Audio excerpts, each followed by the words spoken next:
There are moments in parenting when the stakes are high, when you feel like you're setting the course for the rest of your child's life. Like the moment at which you're trying to decide whether or not to name him Albert Herman after your maternal great uncle. That's why this week in the lab we're talking about the fine art and exact science of picking baby names.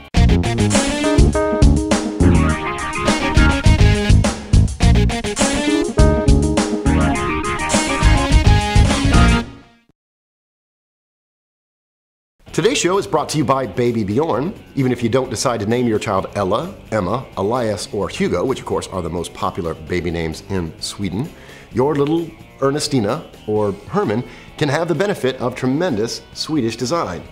Baby Bjorn.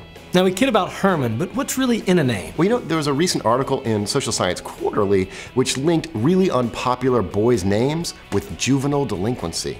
Lots of little hoodlums out there named Ralph. Guess so.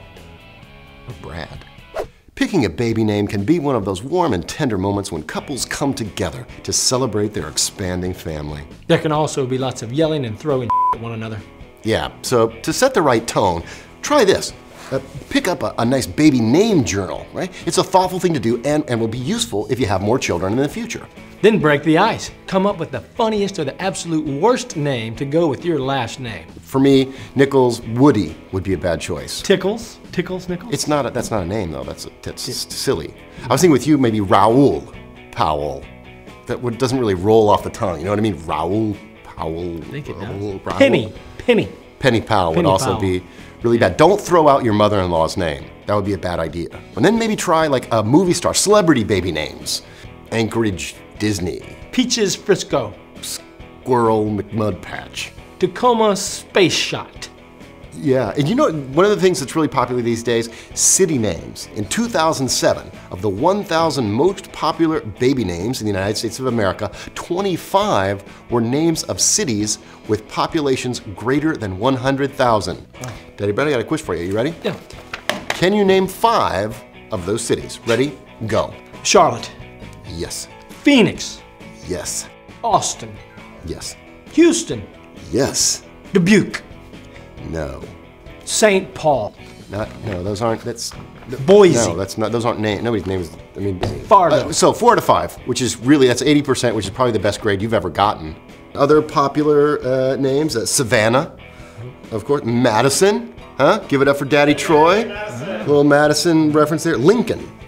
Portland. Of course, Eugene, and Elizabeth, like Elizabeth, New Jersey, like that should even really count. Seattle. That's not on there. Then the real work begins. Start out with family names. A deep sense of family connectedness is healthy for kids, and it also brings up great stories about family history. Now on the downside, you may run the risk of hurting somebody's feelings, and you have to maintain kind of an equity between the families. But, you know, I think it's well worth the risk. Now, there are shelves of books and dozens of websites dedicated to nothing but baby names. All you have to do is Google the phrase baby name and you'll be swimming in resources. You'll have more baby names than you could ever imagine. Now there may actually be some utility here in that these kind of sites and books will introduce into the conversation some names that you might not otherwise have considered. Now once you've got your short list of baby names, you definitely want to cross-reference those with popular pet names at babynames.com. This will prevent your child from becoming confused at public parks. Now, if you're really stuck on baby names, you might want to try the site babynamegenie.com. It's really kind of cool, and it's even fun for you and mom to see what your alternative names might be.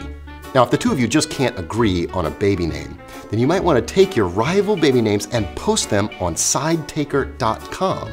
This way you can anonymously outsource your baby name conundrum. And then when you finally settle on a baby name, you simply must subject it to the 3 DadLabs baby name stress tests. The holler test. For God's sakes, Phineas, out of the street! The handshake test. Rupert Swarthmore. Nichols. Good. Rupert Swarthmore. And finally, 5th grade torture test. Actual 5th grader optional. Joe. Joe who? Joe Mama. Ralph. How about the name like Tucker? Change the T to What? an F. No, hey, And come then- on, that's not appropriate. How do you even know that word? You're not riding the bus to school anymore. That's all for the show today. If you've got a really great idea about how to arrive peacefully at a wonderful name for your baby, please go to dadlabs.com and join the conversation there. It really is the very best parenting community online, dadlabs.com. Thanks to our sponsor, there's only one name for great design, and that's Bjorn, baby Bjorn. You know, you guys are expecting. Have you thought about the name Bjorn? No, For a daughter even? I mean, get committed, buddy. I mean, that's why we're having the baby.